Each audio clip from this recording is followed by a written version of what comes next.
we would make a change to our demand because we called our buyer at whatever OEM and they said, oh, this happened and that happened, and or from experience. Well, this is going to go on this type of engine, and we know that these haven't performed as well as they expected in the past. And so there's this tribal knowledge, but it's really, really hard, at least for us it is. It's really hard to take that tribal knowledge and then marry that with your demand forecast. Growing a business requires a holistic approach that extends beyond sales and marketing. This approach needs alignment among people, processes, and technologies. So if you're a business owner, operations, or finance leader looking to learn growth strategies from your peers and competitors, you're tuned into the right podcast. Welcome to the WBS Podcast, where scalable growth using business systems is our number one priority. Now, here is your host, Sam Gupta. Hey everyone, welcome back to another episode of the WBS Podcast. I'm Sam Gupta, your host and principal consultant at digital transformation consulting firm Elevate IQ. The automotive industry has always been challenging for manufacturers and distributors serving it. You might have ultra-thin margins, with every year the OEMs threatening to reduce the cost further. You also have had traditional demand forecasting issues where the demand forecasted by industry groups may be off as much as 50%. Also, with COVID and supply chain issues, the job of forecasters has become even more challenging. Now, your choice is to overstock or overwork to meet the unpredictable demand, or figure out how to take advantage of newer technologies such as machine learning platforms that are helping automotive manufacturers become leaner and operationally efficient. In today's episode, our guest Ryan Knox from Flexfab, Tony Lancione from Lancione Group, and Eamonn Barrett from Remi AI share their insights into how AI and machine learning have solved their traditional demand forecasting issues.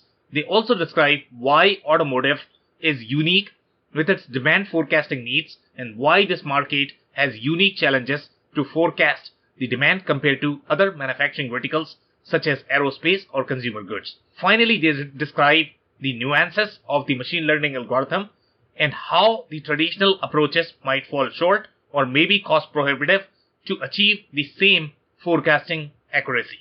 Let me introduce them to you. Ryan has spent his career focused on growth initiatives in the areas of strategic marketing, business development, and product innovation. Ryan has spent 4 years as the Director of Marketing and Innovation at Flexfab, a global component manufacturer for the transportation industry, and his previous 6 years in the construction sector. Ryan has recently led an initiative to identify, implement, and commercialize advanced technologies that solve real-world manufacturing challenges. Tony is a supply chain executive and innovation enthusiast with over 15 years of experience in various industries including automotive, EV, AV, automation, defense, consumer products, medical device, and building products. To date, Tony has founded 3 companies in services, technologies, and sustainability. Currently, Tony is a strategic advisor for supply chain and innovation and is an adjunct professor of strategic supply chain and operations at Madonna University. Eamonn is a supply chain technology professional, having co-founded Remi AI and grown the business to operate in Australia, the US, and the UK. Eamonn started his career in medical science before transitioning into supply chain and technology in 2015. With that, let's get to the conversation. Hey, welcome to the show, Ryan and team. Thank you so much, Sam. Thanks for having us. Of course, and I am so excited to have you guys, the kind of things that you are doing inside your company, especially when it comes to technology innovation. It's going to be so fascinating. Just to kick things off, do you want to start with your personal story and your current focus, Ryan? Absolutely. Yeah. So Sam, I'm the Director of Marketing and Innovation at Flexfab.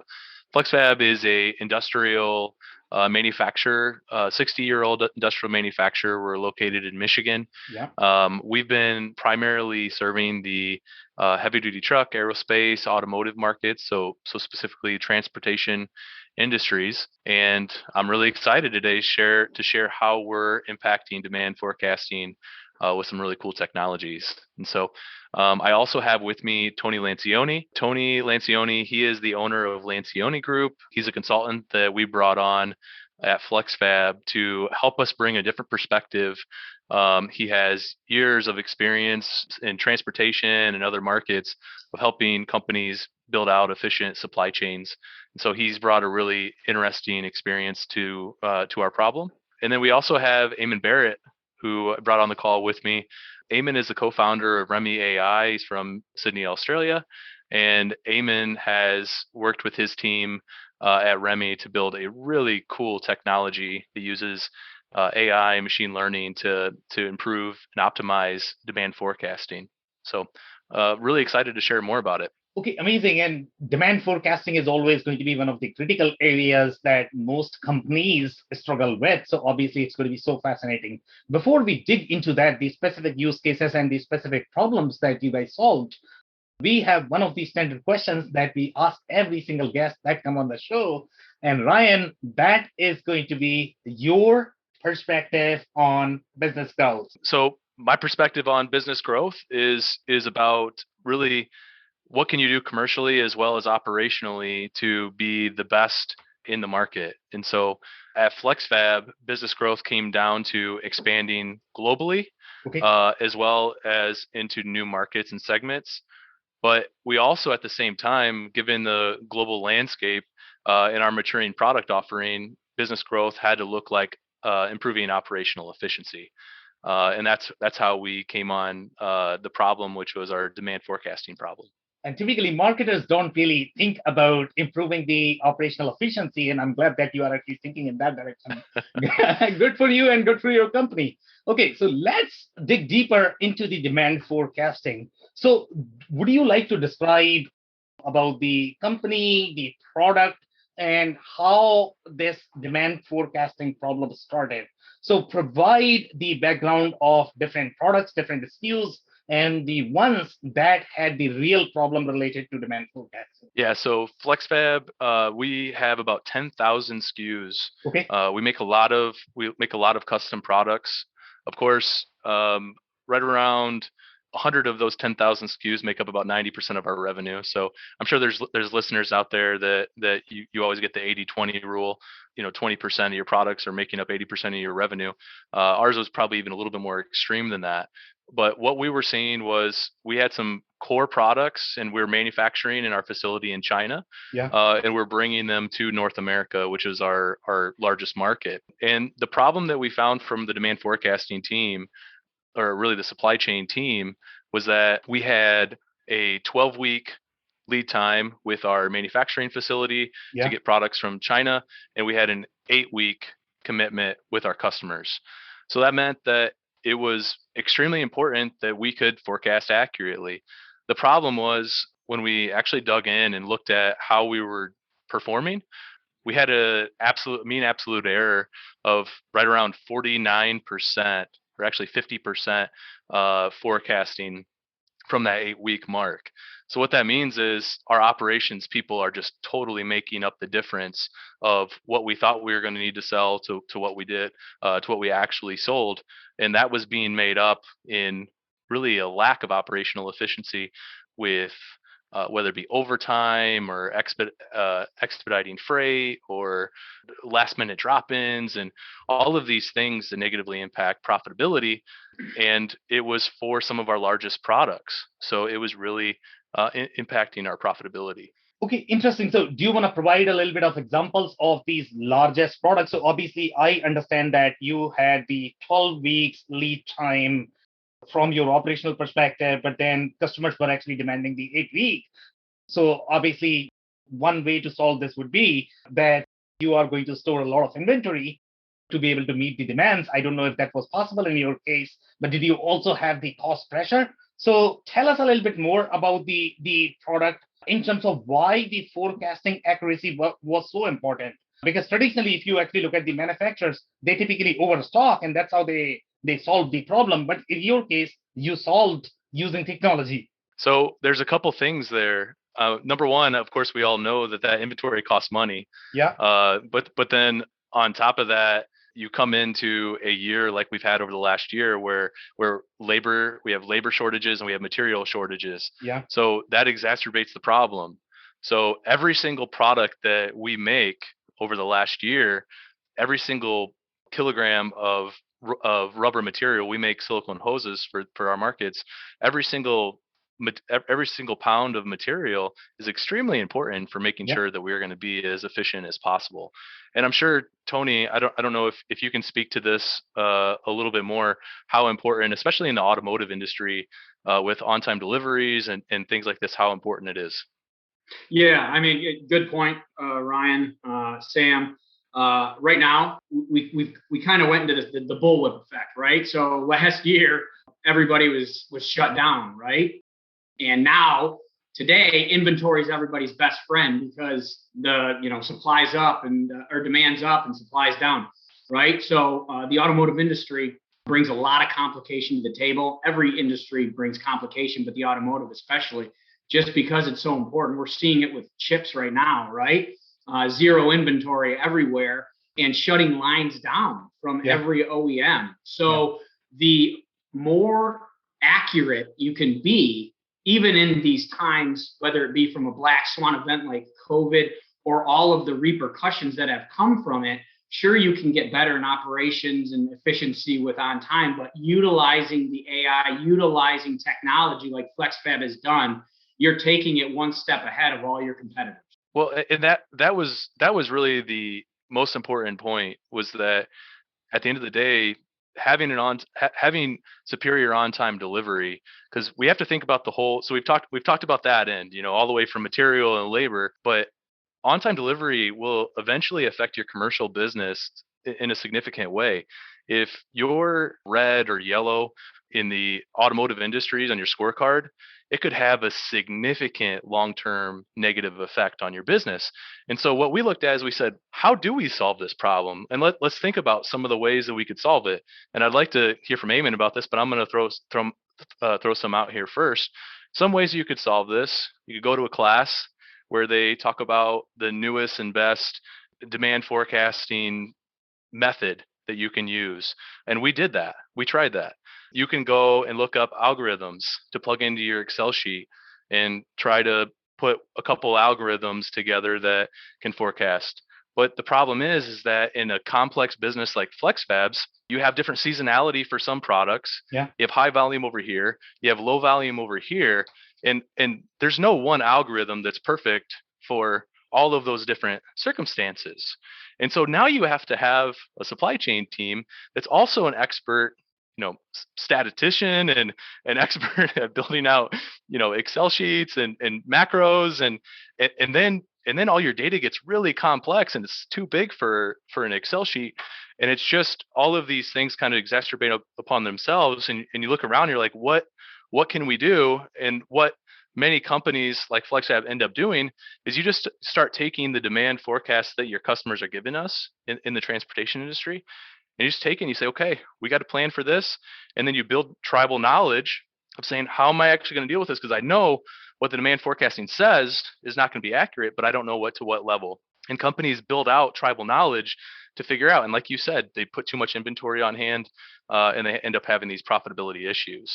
So that's kind of what led us up to the point that we're talking about right now. Yeah, so I am actually going to have a follow-up question in terms of understanding the capabilities of AI. From my experience, obviously, AI is also going to require some sort of formula or the variables that are going to drive the predictions that you are expecting from your AI algorithm. So one thing that you mentioned is your forecasting was very complex. So number one, I don't know if you guys are able to break it down why you feel that in case of automotive, the demand forecasting is going to be far more complex. You mentioned that there are some seasonal factors, but if I look at some of the other seasonal businesses, they are going to have far more seasonal variability than automotive. So do you guys want to talk about what were the specific nuances of your business where you felt that AI was the only technology that could have been used rather than using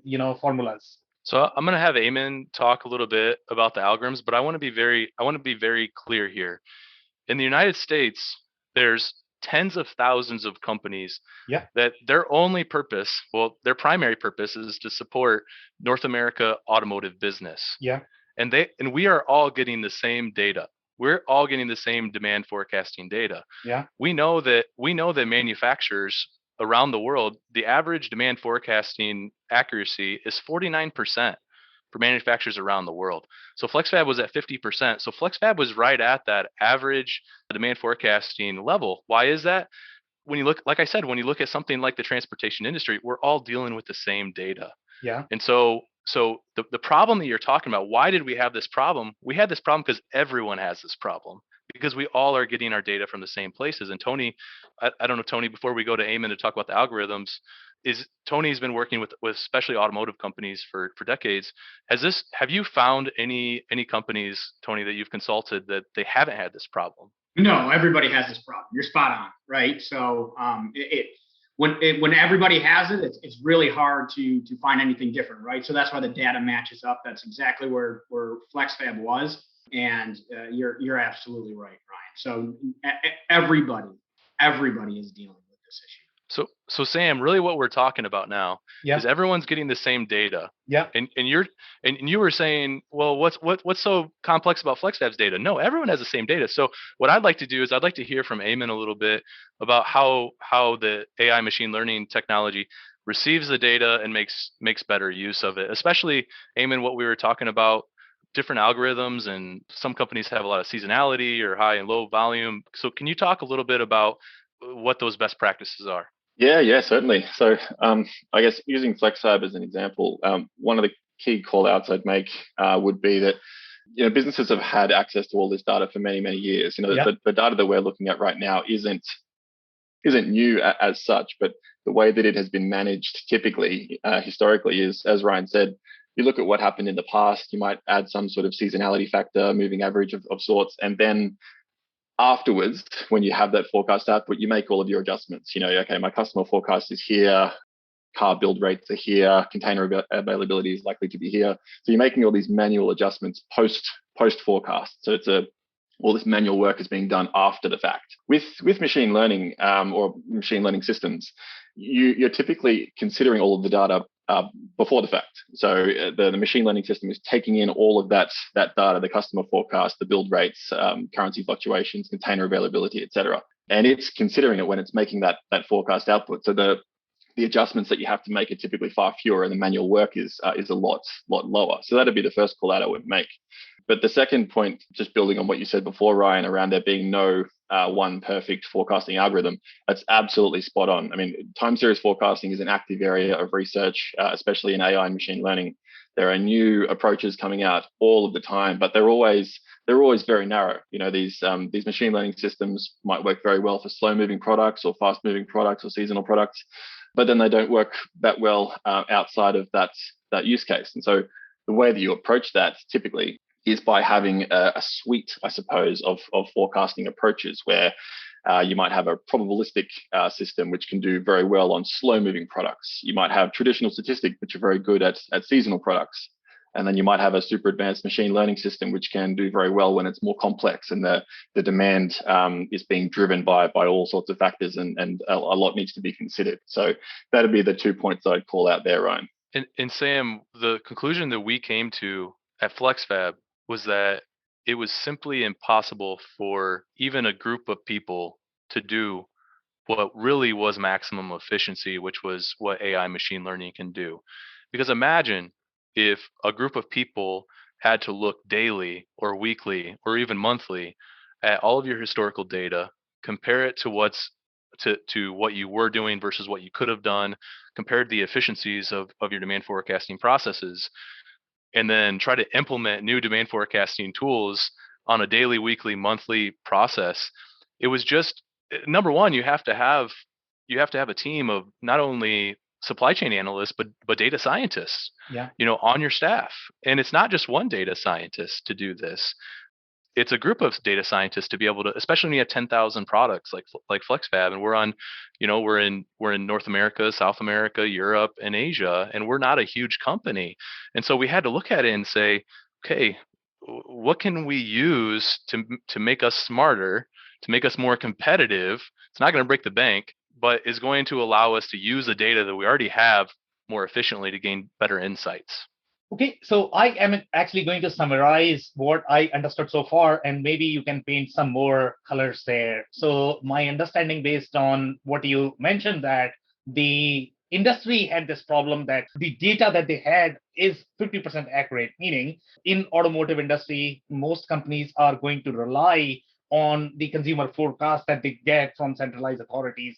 And that data itself is not accurate, that you are trying to build using the machine learning, and you are trying to align that with your business model. So that's my understanding so far. And typically in the traditional process, what you would have to do is you have to adjust these variables manually to be able to accommodate all of those differences based on your understanding of the market. So I don't know if this problem is going to be only in case of automotive, or is this problem exists, let's say, in other markets such as aerospace, because they are going to have similar data problem as well. Do you guys see it happening in any other industry, or automotive is the only industry where you guys are seeing this? From my perspective, Yeah. Aerospace would be a good example of an industry that has less issues with this. And the reason why is because they have a huge backlog of how many planes they're going to build. And when you're talking about building 7 aircrafts versus, 70,000 vehicles, when the numbers grow, there's a lot more variability. And it's like I keep saying this, but it's exacerbated right now because OEMs, what they're having to do is they're having to move their planning around right now based on, like Tony said, well, we don't have chips. Yeah. Okay, so what are we going to do? Well, we're going to push back this production. We're going to push up this production. And now what are you doing? Now you're making your whole supply chain's life even more difficult than it already is. And so it's really challenging. But one of the reasons why I brought Remi on the call, Eamonn from Remi, is because they actually have a lot of experience outside of manufacturing and specifically transportation industry as well. So Eamonn, can you share a little bit about what you've noticed that's different about the other industries and some interesting notes there? Yeah, certainly. So first thing to say is that yes, it's absolutely the case across industries. So we do a lot of work in retail, e-commerce, and other areas of manufacturing outside of automotive and aerospace, and it's absolutely the case. I mean, forecasting is an activity that is key to all retail and manufacturing, but it's also true that forecasting is always wrong to a certain degree. So it's a challenge that is experienced by all businesses in these areas.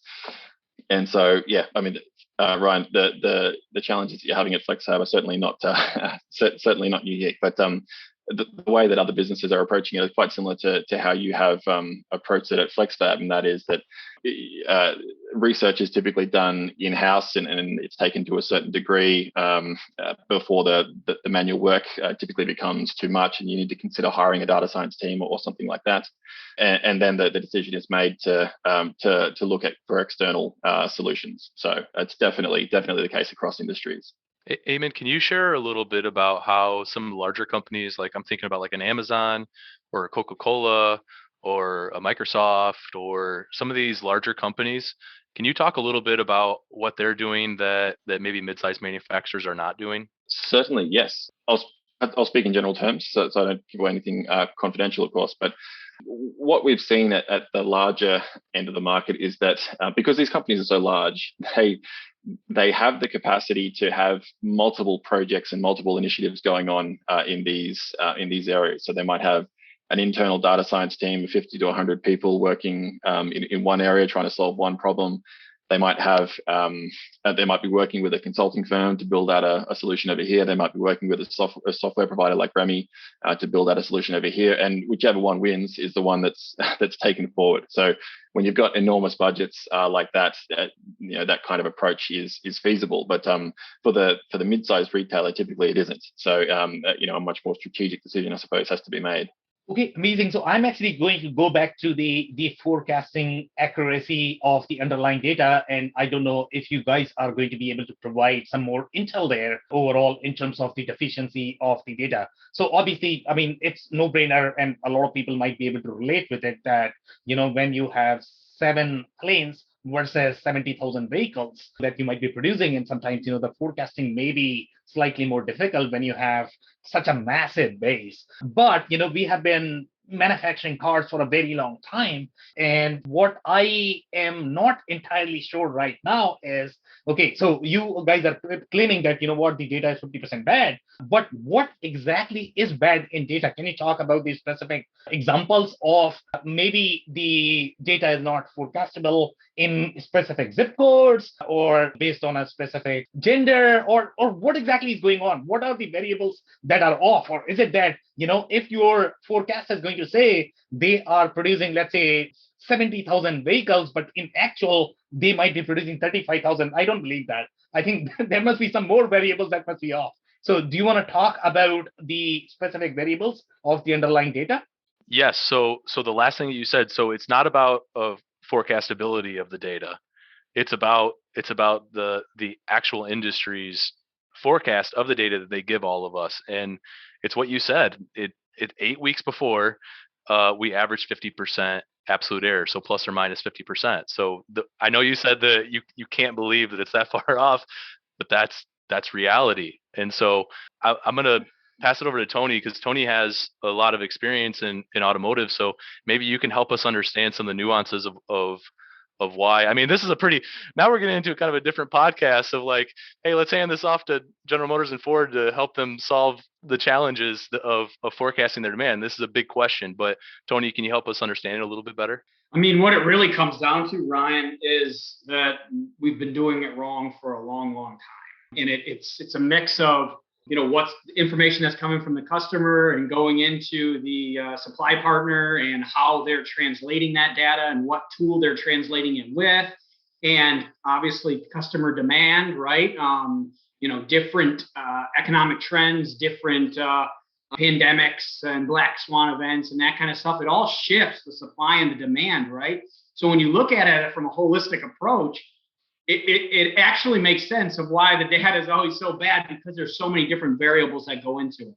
And the key point that we've been doing it for a long time, but the answer is that we've been doing it wrong for a long time. So it's how do you work smarter, not harder? And that's how we take it to the next level with machine learning, AI, and doing exactly what Flexfab is doing in this case. Eamonn, can you give us any insights from the data perspectives and what you guys found as you dug into our data and how we were able to see such improvements?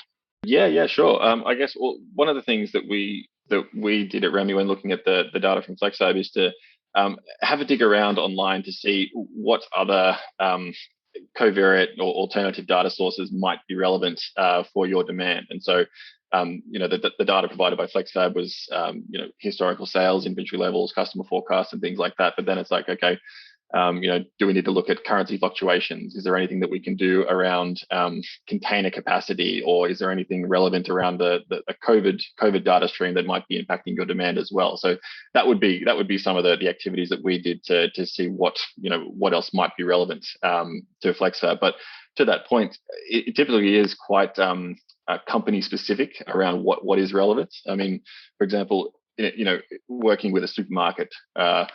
The weather might be a really relevant data stream where, when it's hot, they sell more sun cream and cold drinks. Whereas for a company like Flexfab, the weather might be completely irrelevant. So it really is, it's quite customer dependent around what covariate data streams are going to be useful.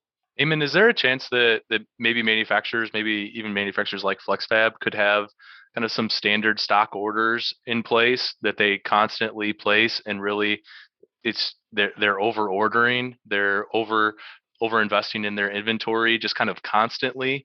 And maybe that's something where when we see the machine learning or the AI, maybe it eliminates some of those small points. So to Sam's point, we don't see all of the issue isn't all 70,000 versus 35,000.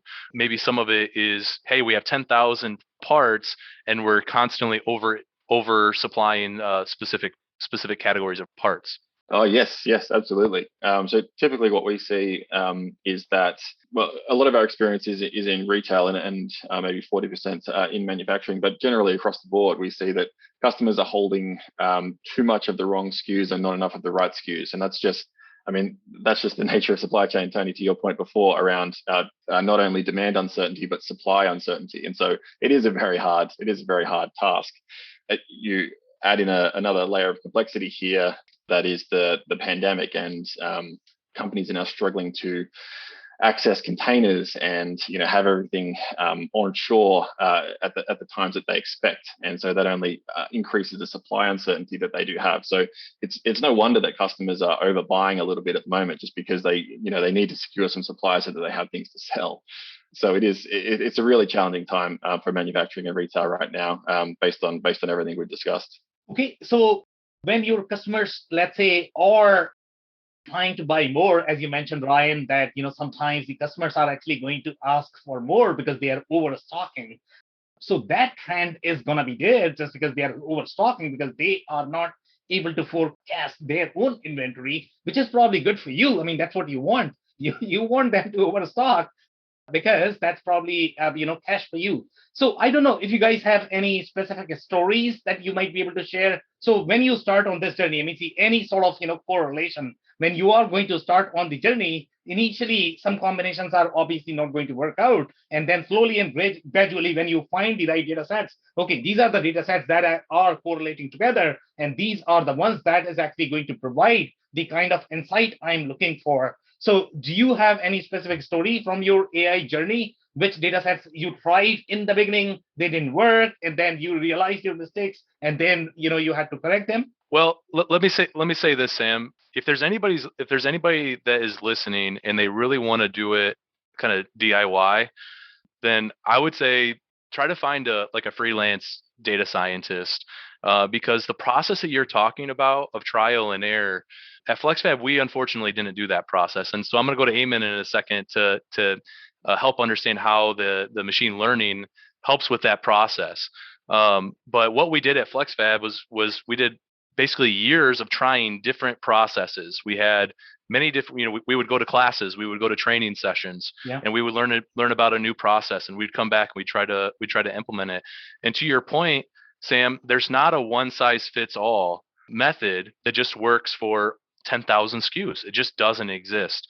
And so for us, once again, going back to the concept of, if you don't want to get some type of SaaS model product that you can use, I would get a data scientist, freelance data scientist. I would give them your historical data, give them as much as you can, and I would say, okay, we're gonna pay you to go through the process of trying to understand, especially for our most important SKUs. Probably most of the people listening, they probably have, once again, go back to the 80-20 rule. Yeah. They have a small number of SKUs that make up the most important revenue and profitability features for their business. And so what I would do is, we didn't go through the process that you're describing, but Yeah. if somebody was going to go through that process, I would go and I would say, all right, here, data scientists, take this, do this analysis, help us understand what demand forecasting algorithms, or formulas would make sense for us. And then what you could do is you could take that and you could plug that into, your own internal model, whether it's on an Excel sheet or on something else.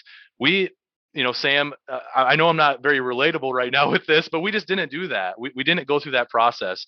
What we did was that process I just described. It's all done with the AI machine learning model, where it analyzes all of these different methods, all of these different demand forecasting methods. It does it. It finds the right one. It finds the most efficient one, and then it makes use of that. So, Eamonn, would you mind a little more color commentary on what the process does? How much of it is manual for your team, and how much of it is automated? Yeah, certainly. Well, maybe starting, Sam, with your question first. One example that I have from 2020 was, yeah, when COVID was first kicking off. One thing that we found across all of our customers, or not all, I should say, a lot of our customers, was that COVID case data at a location level was quite an important data stream. That is, it was pushing up the accuracy of a lot of our forecasts across a lot of our customers. because, if you're in retail or you sell through retail and the lead times are short enough, having an understanding of whether the stores are likely to close based on the COVID numbers in a region provided quite a good demand signal. So that would be one that was quite useful last year. But then, as you'd imagine, as the pandemic wore on, the value of that demand signal degraded. So that's an example of one where it was valuable, and then we scrapped it. Ryan, to your question, in terms of how automated or manual it is, when we onboard a customer, there's an onboarding phase where we do the data discovery exactly as we were describing before, around trying to figure out, okay, what data streams might be relevant to this business, and how can we test them. So in terms of the model building and training and testing, that's all automated within our platform, and it's more around spending time with the team and the business to understand what the demand drivers and signals are likely to be. So that's it's automated. It's very automated to a point. But we need to get into the details and to understand exactly what is likely to be relevant to this business. Yeah, and the reason why I am asking this question is because, I try to act as the business owner on this podcast. So let's say if I want to utilize the AI models for my business, I need to know if I am going to be hiring you guys. Is it going to work for me or not? And that's why I am trying to understand the process. So maybe it was relevant in your case. Is it going to be relevant for me or not? So I was wondering if you could describe the process for Flexfab. What were the data streams that you tried in the beginning, and then what worked, what did not work? How did you, improve the model over the period of time? When you are trying to describe the COVID data stream, that makes a lot of sense. If you are forecasting the demand for a business that touches retail, obviously, if the store is going to close, then the demand is not going to be there. That makes sense. Now, if I want to understand the demand for the 10,000 SKUs that you just mentioned, can you describe the model? How did you start? What was the discovery process? What did you learn? How did you improve the model over the period of time? Yeah, so for Flexfab, the types of data that we looked at were things like currency fluctuations. We looked at the historical prices of the raw materials. Ryan, we did that separate project together to try to understand where the prices of the raw materials were going for the products that Flexfab was using. Yeah. We looked at earlier on. We looked at border closures and things like that to try to understand. Okay, are there likely to be any capacity constraints around the shipping side of things? So they're the types of data streams that we were looking at for Flexfab. But at a base level, it always starts with the historical data, historical sales, product attributes, inventory levels, customer activity, and of course customer forecasts if they exist. So it always starts with that, and then we start to build out and explore what is likely to be relevant for that business. So again, just to summarize, for a manufacturing business like Flexfab, it's all around raw materials activity, and if we can get an understanding of build rates, that is car build rates or automotive build rates for the automotive industry, it's all data streams like that. And Sam, historically before we were able to use the Remi product, which automated a lot of the process, we looked at things, and we still look at things like build rates, and like Eamonn said, we had years and years and years of actual sales and demand forecasted, or daily demand is what we call it. And so we had snapshots of that information. And I would say that probably most of the people listening right now, that's probably where you're at, is most companies are capturing all of this information. And Sam, for us, the way that we pitched this to the executive team was, we have all of this data that we're collecting. We're just not making really much use out of it. Like Eamonn said, we did have places where we were using like 20-day simple moving averages, and we were doing that more for budgeting purposes. Yeah. But from a Flexfab automotive perspective, I'd like to hear from Tony if this is pretty typical, because I'm not sure. For us, we really had to rely on our customers' data. I mean, the only way that we would make a change, Sam, we didn't make a change to our demand because we got some fancy new algorithm at this time. We would make a change to our demand because we called our buyer at whatever OEM, and they said, oh, this happened and that happened, or from experience, well, this is going to go on this type of engine, and we know that these haven't performed as well as they expected in the past. And so there's this tribal knowledge, but it's really, really hard, at least for us it is. It's really hard to take that tribal knowledge and then marry that with your demand forecasting in the way that we were able to get benefit out of it. So Tony, I don't know if that's a typical process that most automotive suppliers have, but that's what we did. Well, and just to add on to that, Ryan, it is pretty typical, but to Eamonn's point earlier about all these different variables, right? And they're so unique to each supplier and customer, right? I mean, look at what if we're talking a certain platform of vehicle, it might have 7 or 8 different Super Duty, or there might be variants of that, which make it very, very difficult for suppliers to take in that demand, right? So it's not only that. I mean, you extrapolate that over all of these different vehicles. Now you can see why the data is showing. Okay, well, if we need to order this certain part because it's on 4 or 5 different platforms, but not the others, you can see where it becomes really difficult. So it's not that there's bad data coming from all these sources. It's just unclear data from all of these different areas that are kind of coming into one. And this is happening, Sam, right now. This is a really big deal in automotive. I'll give you another example. Well, this is actually in truck, but I had 3 different extremely reliable sources in the truck industry that were forecasting future demand of electric trucks. Yeah. One of them, an industry leader, predicted 4% of the heavy duty truck vehicles in the United States, Class 8 heavy duty truck vehicles in the United States, would be EVs by 2030, 4%. Yeah. One of them projected 50%. One of them projected 75%.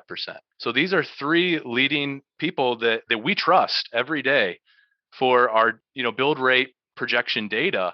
One says 4%, and in fact, one of them, the one that said 4%, they actually said we think it's going to be somewhere between 4% and 48%. That was, think about that. We're talking about hundreds of thousands of trucks that are within this range. This is the type of forecast now, and I know I'm sounding very, very negative. I'm not trying to be. This is just hard stuff for people to predict with how much changes that are going on. Tony spent some time in the EV market. Tony, I don't know if. I mean, this is all relevant because we're all of us suppliers in the automotive and truck industry, we're all being brought into new projects, for example, EV or hydrogen. So, Tony, what's been your experience there? I mean, you hit it, Ryan. That's just adding to this cluster of data, right? So people are being driven by these governments, by municipalities, and they all have different kind of goals, right? By 2035, the state of Michigan is going to be 80%. Well, the state of Oklahoma is only going to be 30. So how do you look at that from a holistic approach across the entire board? And when Europe might be in by 2028, right? So it's very difficult to not only get your internal kind of data points, but now you're looking at outside sources where they're being forced by governments and you don't know how that consumer demand is going to line up. So Tony or Sam, let's think about this for a second. What do you think is the most important factor into predicting the EV market going forward? What's your thoughts? I know I'm flipping this script on you here, Sam. What's your thoughts? I am not expert of the EV market, but I would probably guess for the EV market, probably going to be willingness of the buyers to buy, I guess. I don't know if that is going to be the case. I think that's a good point. I would disagree with you on that one. Okay. I would say that I would say that probably the most important thing is number one, infrastructure build out. Okay. Yeah. That's what Tony was talking about. So number one, infrastructure build out. So what can you do? You got to get data of where this stuff's going. Where's the infrastructure going? Where are the blind spots? Number 2 is probably regulations. Yeah. You're not going to be able to drive a Class 8 diesel truck into Long Beach, California anymore. And I'm not. My voice isn't trying to say that's the wrong thing. I don't have an opinion on if it's right or wrong to do that. But regulations are probably number 2. Number 3 is probably battery technology development and the cost of batteries. And so think about this and the chemistry development of the batteries. Yeah. not only that, I just saw this weekend that China, I believe, is stopping all exports of phosphates, which they mine 30% of the phosphates in the world. They're stopping exporting from China, which goes into battery production. So, and it goes into a lot of production. And so think about all these different things. You were challenging us earlier on the 50%. Think about all that complexity on something like EV and how hard that is to forecast. We're producing stuff today for these markets. And so that's the reason why this gets so darn complex. And now think about this, Sam. I just said infrastructure. I said regulations. Yeah. I said battery cost and things like exporting and importing materials that maybe we can't today that we could last week. Now, how do you forecast that in Excel? How do you factor all those things into Excel so you can make sure you're providing your demand forecasting in as accurate of a way as possible? You simply can't. You have to use AI. You have to use machine learning. It's the only way. The actual results that we saw. So when we tested the demand forecasting technology, we did a side-by-side test, and we found that using the machine learning technology, we had a 20% absolute error, meaning plus or minus 20% mean absolute error. And with our traditional methods, we had a 50%. So we saw a 60% improvement going from our traditional means that we'd been using for 60 years to our AI machine learning methods with Remi, which for us, that was what actually caused us to say go on the technology and get the support from the leadership team. So since you guys mentioned that, your own historical sales data was critical for you guys, and I don't know how long back do you need to go. I don't know how many companies are really keeping the daily sales data. Is that critical for any companies to be able to utilize the AI algorithm, or can it be done without that? Sure. Yeah. Sam, a good rule of thumb is a minimum of 2 years, but with the caveat that it really depends on how far into the future you want to forecast. So for some of the manufacturers we work with, they want to do a rolling 12 to 18 month forecast. And so if we're only looking at 2 years of historical data, it's just not enough for that forecast horizon. So the more the better is the longer answer. Okay, amazing. So we are close to our time now. Do you have any closing thoughts or remarks, Ryan? Well, I just appreciate, Sam, you having us on, and I just want to encourage everyone out there to think about, especially our U.S. manufacturers. It's just so important that we find a way to get a competitive edge in the global market. And right now, if you're supplying to Detroit, it's absolutely essential that you're finding ways to make your products in the United States if you can, because of supply chain challenges. It's also important that you find a way to improve your demand forecasting so that you can take advantage of the opportunities that we all have. And so I just want to encourage you. It's not Star Wars stuff and stuff that's outside of your means. Take one step towards using technology to gain a competitive edge, and I'm sure it'll end up being well worth it. Okay, amazing. And my personal takeaway from this conversation is going to be, obviously, each business is going to be unique and they are going to have their own unique problems. So if you have problems that may not be in your control for the last 60 years because you were relying on the industry data, which was inaccurate, now you have options that you can utilize to supplement that. On that note, I really want to thank you guys for your time. This has been a powerful episode. Thank you, Sam. Thanks, guys. I cannot thank our guests enough for coming on the show, for sharing their knowledge and journey. I always pick up learnings from our guests, and hopefully you learned something new today. If you want to learn more about Ryan Knox, head over to flexfab.ai. It's FLEXFAB.ai. If you want to learn more about Tony Lancione, head over to lancionegroup.com. It's LANCIONEGROUP.com. If you want to learn more about Remi AI, head over to remi.ai.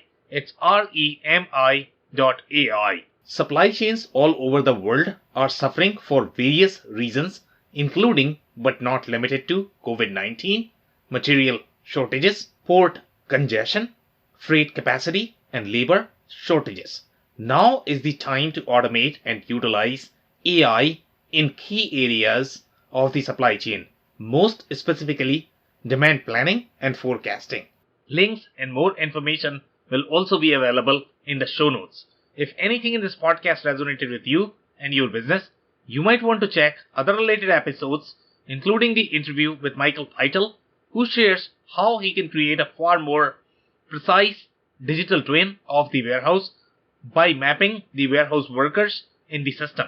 Also, the interview with Kevin Paramore, who discusses the nuances of robotic automation of warehouse and manufacturing processes. Also, don't forget to subscribe and spread the word among folks with similar backgrounds. If you have any questions or comments about the show, please review and rate us on your favorite podcasting platform or DM me on any social channels. I'll try my best to respond personally and make sure you get help. Thank you, and I hope to catch you on the next episode of the WBS Podcast. Thank you for listening to another episode of the WBS Podcast. Be sure to subscribe on your favorite podcasting platform so you never miss an episode.